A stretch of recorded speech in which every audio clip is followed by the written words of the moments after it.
അമ്മയുടെ അടുത്ത് പോയി. കാര്യം അത് കാണാൻ അമ്മയ്ക്ക് ഭാഗ്യമുണ്ടായി, അത് അമ്മയെ കാണാൻ എനിക്കും ഭാഗ്യമുണ്ടായി. സുഖമില്ലാതിരിക്കുന്ന അമ്മയാണ്. പക്ഷെ അമ്മ അത് മനസ്സിലാക്കി എന്നെ അനുഗ്രഹിച്ചു. ഞാൻ പറഞ്ഞു അമ്മയ്ക്ക് എല്ലാം മനസ്സിലാകും, സംസാരിക്കാൻ കുറച്ച് ഡിസ്ലറുണ്ട്, പക്ഷെ എനിക്ക് മനസ്സിലാകും. എന്തായാലും അമ്മയുടെ ഒരു അനുഗ്രഹം എൻ്റെ പുറകെ ഞാൻ എൻ്റെ മാതാപിതാക്കളെ അതാണ് പറഞ്ഞത്. തീർച്ചയായിട്ടും എൻ്റെ കുടുംബം എന്ന് പറഞ്ഞത് അതുകൊണ്ടാണ്. അമ്മയുടെ അനുഗ്രഹം എനിക്ക് മാത്രമല്ല നിങ്ങൾ എല്ലാവർക്കും ഉള്ള കാര്യം തന്നെയാണ്. അമ്മയുടെ അനുഗ്രഹം വാങ്ങിച്ചിട്ടാണ്.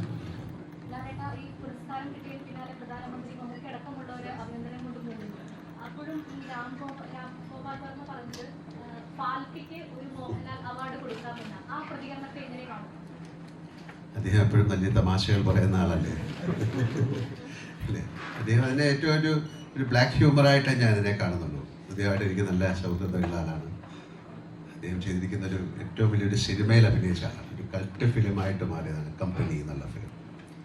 അപ്പം അന്ന് മുതൽ അദ്ദേഹം അത്രയും ഒരു ഹ്യൂമർ, അത്രയും ഒരു ബ്ലാക്ക് ഹ്യൂമറിൻ്റെ ആളാണ്. അപ്പം എല്ലാവരും പറയുന്നതെന്ന് വ്യത്യസ്തമായിട്ട് രാംഗോപാൽ വർമ്മ ചിന്തിച്ചു പറഞ്ഞു എന്നാണ്. അദ്ദേഹം അത് വളരെ സീരിയസ് ആയിട്ടൊന്നും മീൻ ചെയ്തതായിട്ട് ഞാൻ വിചാരിക്കുന്നില്ല.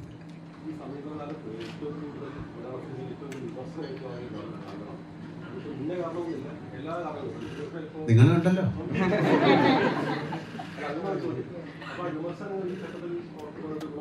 അതൊക്കെ വിമർശനങ്ങളാ, ആ സമയമല്ല. അതൊരു ഞാൻ ഇതെല്ലാം എൻ്റെ തോളത്ത് ഏറ്റ് നടക്കുന്ന ഒരാളല്ല. അത് ആ സമയം കഴിഞ്ഞു. അതിൻ്റെ എല്ലാത്തിനും അതിൻ്റെതായ ഒരു സമയമല്ലേ ദാസ.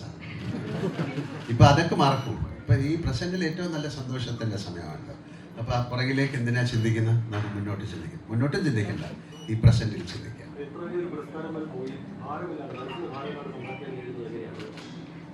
അതാണ് പറയുന്നത്. ഞാൻ ഈ നിമിഷത്തെക്കുറിച്ച് ഞാൻ ആലോചിക്കുന്നത്. ഈ നിമിഷം ഏറ്റവും മനോഹരമായിട്ട് നിങ്ങൾ ചോദിക്കുന്ന ചോദ്യങ്ങൾക്ക് ഉത്തരം പറഞ്ഞുകൊണ്ടിരിക്കുക.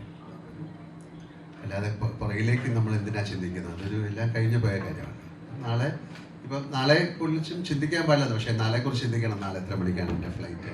നാളെ ഞങ്ങൾ ദൃശ്യം 3 തുടങ്ങുന്ന ദിവസമായിരുന്നു. നാളെ ഞങ്ങൾ രാവിലെ തുടങ്ങും. അത് കഴിഞ്ഞ് എനിക്ക് ഉച്ചയ്ക്ക് പോകണം. എന്ത് ഡ്രസ്സ് ഇടണം, അങ്ങനെയൊക്കെയുള്ള കാര്യങ്ങളുണ്ടല്ലോ. അതൊക്കെ ആലോചിച്ചുകൊണ്ടിരിക്കുകയാണ്. എന്നിട്ട് അവിടെ 23rd ഏറ്റവും വലിയൊരു പ്രസ്റ്റീജിയസ് മൊമെൻ്റ് അല്ലേ അവിടെ ആ ഡയസിൽ പോയിട്ടും. ഇതിന് മുമ്പേ ഞാൻ വാങ്ങിച്ചിട്ടുണ്ട്. എനിക്ക് ഏതാണ്ട് 5 പ്രാവശ്യം കിട്ടിയിട്ടുണ്ട്. ഏതാണ്ട് 5 പ്രാവശ്യത്തോളം, 5-ൽ കൂടുതൽ, 7-8 പ്രാവശ്യം ടൈ വന്ന് പോയിട്ടുണ്ട്. അപ്പോൾ ആ സ്ഥലവും പരിസരമൊക്കെ എനിക്കറിയാം. എന്നാലും അവിടെ പോയി അത് വാങ്ങിക്കും. എൻ്റെ കുടുംബമൊക്കെ ആയിട്ട് പോയി വാങ്ങിക്കുകയും എൻ്റെ സുഹൃത്തുക്കളുമായിട്ടൊക്കെ പോയി വാങ്ങിക്കുകയും അത് എത്രയോ ആൾക്കാർ കാണുകയും അതൊക്കെ ചെയ്യുന്നൊരു മൊമെൻ്റ് എന്ന് പറയുന്നത് വളരെ എന്നെ സംബന്ധിച്ചിടത്തോളം വലിയൊരു എന്താ പറയുന്നത് ഒരു സന്തോഷത്തിൻ്റെ സമയം.